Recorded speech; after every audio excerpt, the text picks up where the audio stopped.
Sapsiwai, c'est une troupe théâtrale qui a été créée en l'an 2000. Parce qu'avant ça, j'étais dans une troupe qui s'appelait le Mauritius Drama League.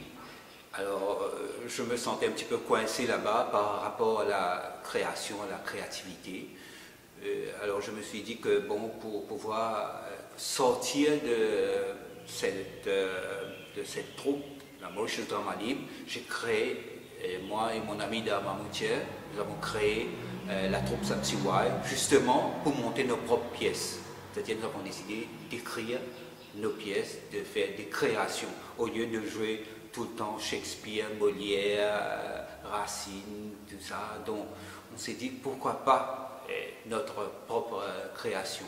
Alors c'est à ce moment que nous avons décidé de créer la troupe Sapsiwai.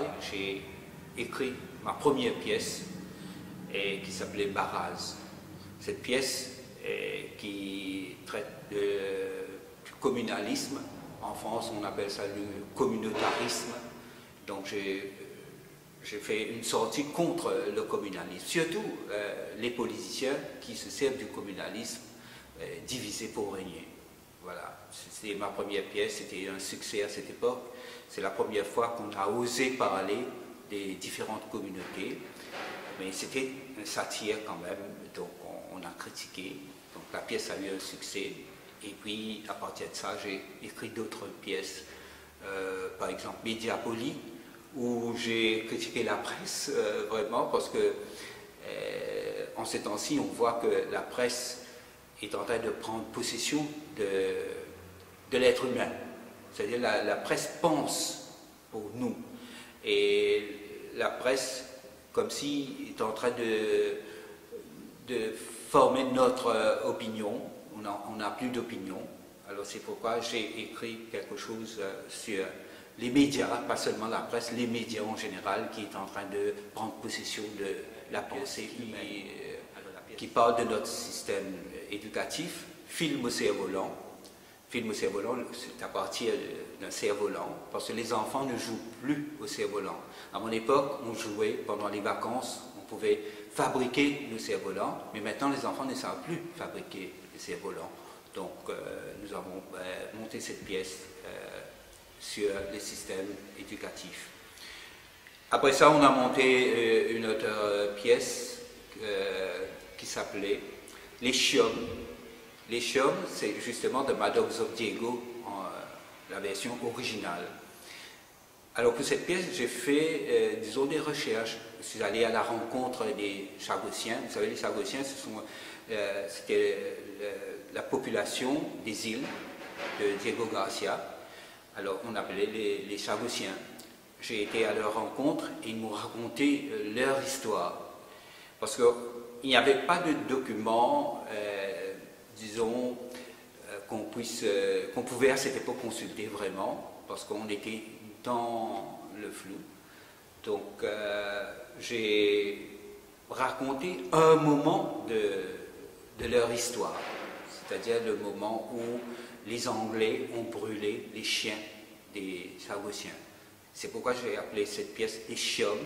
C'est un mot que j'ai créé, chien et homme, c'est devenu les Chiomes.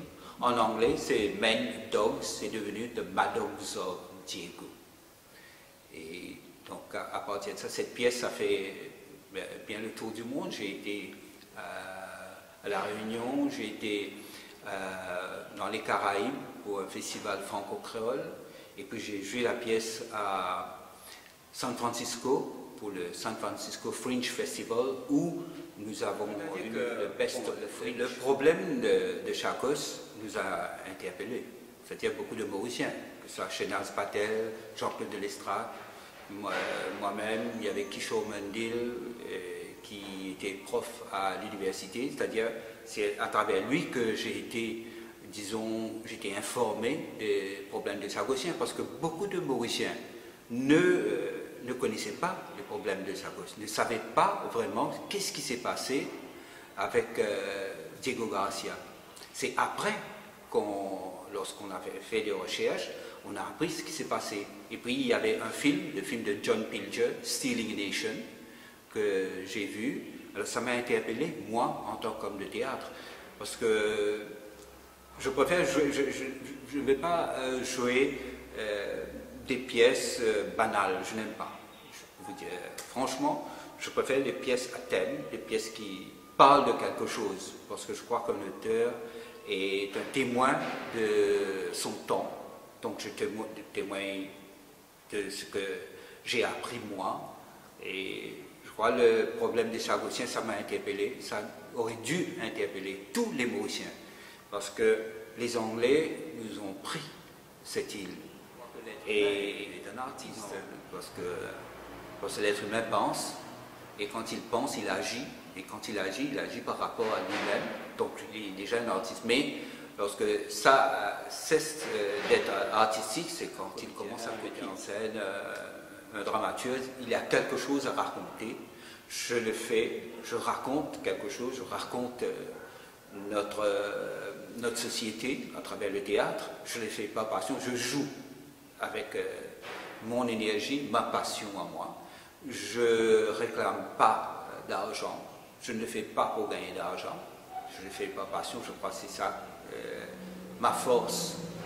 Parce que si on a une passion, on a quelque chose à raconter, on a cette passion, cette force. D'un point de vue plasticien, comme d'un point de vue littéraire, comme d'un point de vue musical. Oui. Donc c'est quand même un lieu où les choses se croisent. Donc comment est-ce que c'est pas justement aux gens de théâtre, aux gens du cinéma aussi, qui est complémentaire au théâtre, que de jouer ce rôle fédérateur qui permet, en faisant appel à des compétences, de développer cette interdisciplinarité? Ben, je vais vous répondre par une constatation. Donc, je fais du théâtre, je ne sais pas depuis combien d'années. Je monte des pièces, mes propres pièces, depuis l'année 2000. Mes amis des autres troupes, je me demande jusqu'à l'heure combien d'entre eux sont venus voir mes pièces. Moi, je suis allé voir leurs pièces. Moi, je vais au théâtre, je vais voir les autres pièces. Mais j'ai jamais vu mes amis des autres troupes venir ici voir mes pièces. Ils vont jamais, quand ils me rencontrent comme ça, ils ne parlent pas de théâtre. Ça veut dire qu'il n'y a pas de public? Si, il y a un public, mais il n'y a pas, comme je vous dis, si moi je vais voir une pièce d'un ami d'une autre troupe, mon ami de l'autre troupe ne vient jamais me voir mes pièces. Il y a un public, mais le public, ce n'est pas les membres de ces troupes, les comédiens. Et les comédiens ne se déplacent pas. Moi, je connais mes comédiens à moi, nous allons voir les autres pièces. Mais c'est très rare de voir d'autres comédiens venir me voir. Je téléphone, parce que nous, ici, dans notre salle, on joue, on fait de la communication verbale, et par email, on envoie. Donc les gens qui viennent nous voir, ce sont les amis, et ceux qui me connaissent vraiment, ceux qui connaissent la troupe Sapsiwai. Il y a un network qui existe, donc ils viennent voir. Mais les comédiens des autres troupes, c'est très rare. C'est très rare. Donc ça vous donne une idée of the Star and Key of the Indian Ocean. Alors c'est comme c'est équivalent La Légion à la Légion d'honneur. d'honneur. Un petit peu, voilà. Oui, Voilà. à l'échelle mauricienne, Oui, à l'échelle c'est mauricienne. ça qu'on donne aux citoyens. Ce qui veut dire que tu es un intouchable, en fait.